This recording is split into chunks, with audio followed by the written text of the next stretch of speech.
Hello, YouTube! It is Saturday. And as it is Saturday, that means it is time for our series in review. Today's series is the Dark Knight Trilogy by Christopher Nolan. We promised you earlier this week that we would be doing this series, so here we are doing this series. Pretty much. So the first film in the series is Batman Begins, which I believe was released in like 2005, 2006. 2005, I think so. Yeah, I think so. And, you got Christian Bale, you got his main squeeze chick that I don't Katie Holmes is the shit, man. I actually much prefer Maggie Gyllenhaal. That's because you're a fucking Because I like the secretary, which is the real version of 50 Shades. I mean, if Maggie Gyllenhaal was nearly as attractive as Dakota Johnson, then sure. But she's not. I can't fantasize about what's his name's daughter, Don Johnson's daughter, because Miami Vice. Miami Vice is fucking awesome. Yes, but I can't fantasize about his daughter. Dakota Johnson is 10 times. Anyway. We're getting off track already. God damn it. Anyway, Batman Begins. Basically, another kickstart of the Batman mythos. Trying to reboot from the last 4 movies they did. The Joel Schumacher debacle. Which was basically just Batman Forever and Batman and Robin. Well, Batman and Robin was awful. Batman Forever was great. Batman Forever was decent. And Nicole Kidman was so attractive. Holy crap. Jim Carrey and Tommy Lee Jones just fucking killed that movie. But we're getting off topic again. And they hated each other. It doesn't matter because they were fucking great on screen. But anyway. We'll do those movies some other time. So we had Killian?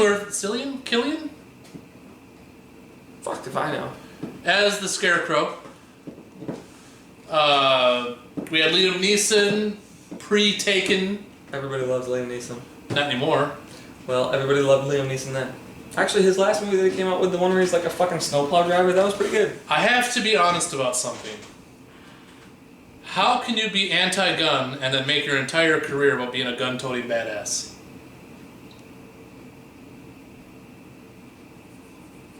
Money? Yeah, but it's sort of hypocritical. So is all of Hollywood. You're not wrong. So, Liam Neeson, Ken Watanabe, who else am I looking for? Michael Caine, because he actually does a really good Alfred. Not the best Alfred. Yeah, because that's Jeremy Irons. Actually, I would agree. Jeremy Irons is probably the best Alfred, the best live-action Alfred. Yes. And he is woefully underrepresented in the newer films. Shit happens, man. Shit happens. But it's all about how Bruce decides to become Batman and the training that he goes through with it, and then coming in and sort of creating the Batman character and mythos. And it's just a... Total snorefest. Pretty much, yeah. I mean, it was good when it came out.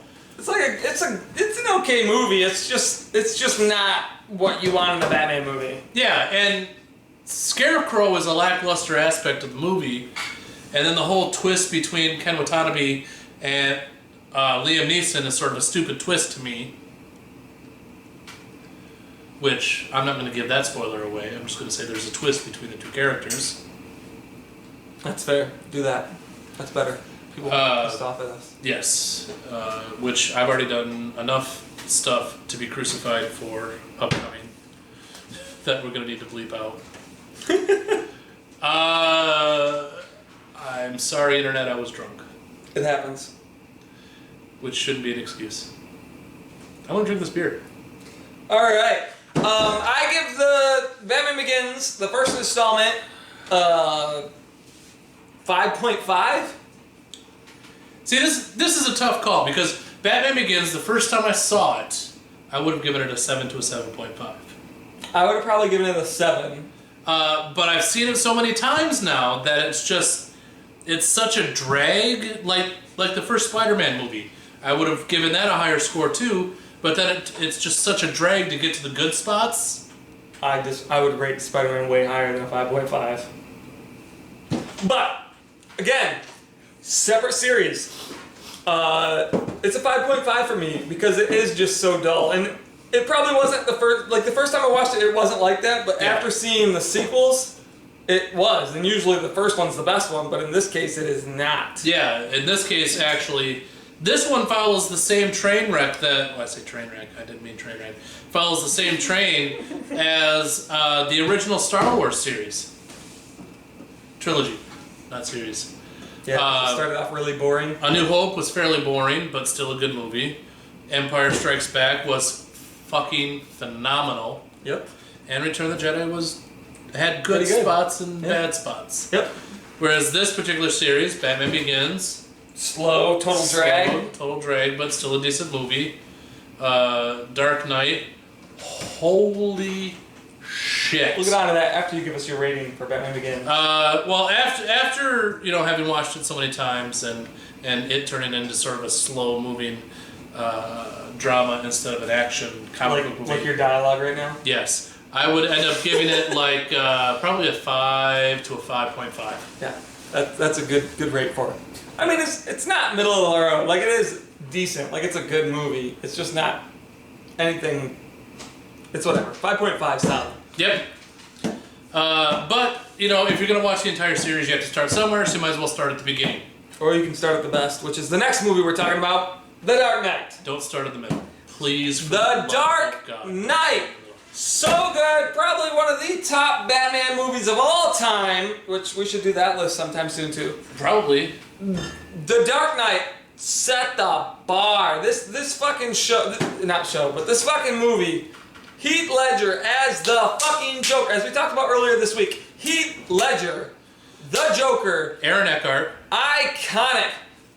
Two-Face, whatever. Joker.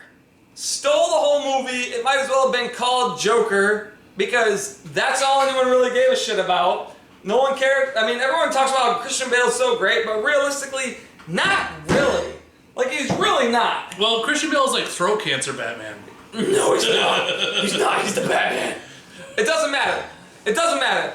The whole movie starts off with the Joker, which is genius. The way they started off with the bank robbery, phenomenal. That is actually got to be on a list for perfect movie intros. Yeah, honestly, and heist movies, or perfect heist scenes in movies, because that is so fucking cool, and it introduced you to exactly the level of psycho you're dealing with, and Heath Ledger portrayed it perfectly. The problem is, Heath Ledger as the Joker character kept saying that he's not a planner, but holy crap, he had everything planned in advance. Maybe it just fell in advance. Maybe it just fell together like the 18. You know what he didn't plan for? The fact that apparently the prisoners on the prisoner ship weren't going to turn a key. No keys were turned that day, sir! Doesn't matter. Dark Knight. I give this movie a 9.5. I give it a 9. It's so good.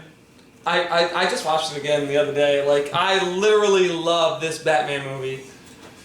And it's mostly because of the Joker. If you have to watch any of the Nolan films, watch this one. Yeah, if you can only pick one to watch this one. In fact, that goes without saying for most Batman movies. If you can only pick one Batman movie, this is pretty close to the top, if not the top. Unless you want to go animated movies, then do Mask of the Phantasm. We're not talking about fucking animated movies. I'm just saying. But Mask of the Phantasm is a great animated movie.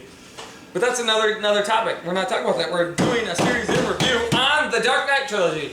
So, Heath Ledger, it has to be said that he is phenomenal as the Joker. I think I've said that like 15 times already. He did so well. He put so much of himself in it. And it's such a shame that he didn't actually get to see the finished product. That's deep. He also didn't get to see the finished product for the Imaginarium with Dr. Parnassus. Which is phenomenal. Oh my god, I love that movie so much. We're going to have to do a retro review on that one. It's coming up. But, I don't think he was much of a drinker anyway, but I'm going to say let's go ahead and take a little sip for our boy Heath. Everybody, if you got it, go ahead and raise a glass. He put so much of himself in his roles. He went so deep into it that his characterizations just turned out flawless. The movie is a masterpiece because he's so good at the craft of what he's trying to do. Even when he does things on accident, like when he's blowing up the hospital, and there was a delay, and he's like, and then it goes, and he's all surprised for a second. With it. It was great. But it's not even just that. And there's the fucking like internet rumor that he got so dark that there was no getting him out, and he OD'd on painkillers because of it. That didn't happen. It's not true. He was already done filming The Dark Knight. Everybody on the set said he was a warm person, a loving person, a caring person. He wasn't troubled by the darkness that everybody thought he was going to be troubled by. He didn't get so deep into the character that he couldn't get out. That was not a problem. Let us put that particular internet rumor to rest. It is false. But one of the funny things is, yesterday we brought up Grind and Lords of Dogtown. Heath Ledger was in Lords of Dogtown. He was great. But there are actually behind-the-scenes photos of Heath Ledger skateboarding around the Dark Knight set. And one of the photos is the very famous photo of him kick-flipping a skateboard over Christian Bale laying down on the ground as Batman. Heath Ledger's the man. He's the shit. What do you want me to say? And it's just such a fucking shame that he died so young. And on that note, I'm getting sad, so we're going to move on to the next movie. Next movie, The Dark Knight Rises. Now, there's a couple of caveats I like for this movie. I'm just going to go ahead and give my number rating for it right now, though, before I forget. I give this movie a 6 to a 6.5. And I would give this movie a 7. You give a little bit more credit than I do. I mean, Anne Hathaway, Catwoman. That was genius. It was actually a very good choice. She did a phenomenal job. Not as good as Michelle Pfeiffer. Not even close. But for what she was given, it was good. I am also one of those people that really actually likes the Bane voice. Oh, you like the Bane voice, do you? I was born in the darkness. Born in the darkness. Like, come on, Tom Hardy is the shit. Tom Hardy is. And it's a way better Bane than in fucking Batman and Robin, as we've talked about already. Oh God! This has come up in conversation many times, even on this show. Anyway. Who was the chick's name? Maria Cotillard? She's the one who played Talia? Cotillard? She's French. I can't pronounce French shit. Anyway, she did a good job. Marion's her name. Marion, yeah. She's from that Daniel Craig movie. Layer Cake? I want to say Dreamhouse? It doesn't matter, it's not part of the series. Doesn't matter, we're talking about this series. That's right. The Dark Knight Trilogy. On target, stay on target. The plot lacks what the previous two movies had. It wasn't as tight-knit. You can tell it was kind of hogwashed together because they needed to do a trilogy, so they needed a third one. The ending really bothers me, but they did what they had to because Heath Ledger passed. Yes. Heath Ledger's passing put a pall on the plans that the trilogy was actually going to go towards. In fact, I think if Heath Ledger wouldn't have passed, it wouldn't have just been a trilogy. I think it would have been a full series that may have gotten 5, possibly 6 movies. At least 4. Of course, the way this fucking movie ends bothers the shit out of me. It's a rough ending. Like, it doesn't... The problem is the way that the cut that we got as the audience, and there's never been a director's cut because Nolan, I guess, doesn't believe in those. Yeah, because his cut is the director's cut. There's plot holes. Unless you're actually, like, looking at every minute detail. But, Anne Hathaway is great. Christian Bale is fair. Honestly, Christian Bale's best movie is probably The Machinist. Fight me. I'm trying to think of all the Christian Bale movies right now. The Machinist is phenomenal.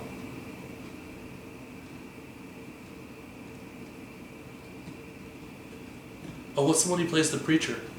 He plays a priest? That's what I'm literally trying to think of. Something right about the Blue Valley or something, or Lilies of the... Doesn't matter. Not this Anyway. series. It doesn't matter. Anyway, yeah. Anne Hathaway is phenomenal. Tom Hardy is really good with what they've given him. It's just unfortunate they gave him shit to work with. Tom Hardy's great in everything, though. Like, if there is a saving grace of that movie, it's Tom Hardy. Well, that's like the saving grace that I give Venom is Tom Hardy, even though I pretty much hate that movie. I hated it the first time. Liked it the second time. Loved it the third time. Are you telling me I should watch it again? Yeah, because I like it more and more every time I watch it. Maybe I'll watch that tonight. It was like Once Upon a Time in Hollywood effect completely. I Like, still can't get all the way through that fucking movie. well, you'll fucking... Dude, it's good. Anyway. The series must be watched from beginning to end. Not must, but it's advised. Is advised. All the movies, when they come together, do make a cohesive whole-ish. The ending's still kind of a cliffhanger. I would like to say this. Completely ignore Joseph Gordon-Levitt's character. Yeah, it is because unnecessary. They set up something that they were never going to do. Why set it up? I don't know. It's completely unnecessary. It bothers me. Oh, who we haven't brought up yet? God, Morgan Freeman. Ah, Lucius Fox. Fox. Yeah. He's phenomenal as Lucius Fox. Actually, it's great. Like, Morgan. I don't know how we didn't mention him to begin with. Yeah. The Batmobile, man. Oh yeah. Well, you don't like the Tumbler, I know I hate it. It's garbage. but you like the motorcycle. I like the motorcycle. I'm not saying that. You remember the Batman Begins has Rutger Hauer in it too. Barely. Yeah, but it's Rutger Hauer. I love Roger Hauer, but he's barely in it. Did you ever see Blind Fury? Did you ever see Split Second? Yes. So good. Dude, when we were kids, I was the one that showed you Split Second. Well, it's fucking awesome, and I don't remember shit like that. Anyway, watch the movies. It's a good series. Well, good trilogy. Fun to watch. The Dark Knight is a good movie. It is a very good movie. No, it's a great movie. The Dark Knight is literally one of the best comic book movies of all time. The first and third movie are just fair to decent. But they all have their bonuses that you can get out of them. So give them all a watch. It's fun. Yeah, check them out. Anyway, that's I think we've rambled on about these movies enough. I don't want to give away any details. It's hard to gauge what I should say and what I shouldn't. So We've given away a lot of stuff as it is, but nothing that's gonna spoil the movie. nothing that's going to spoil it. But anyway, this has been another video. Like, share, subscribe. And as always, this has been your daily dose of PCP. We'll see you next Monday.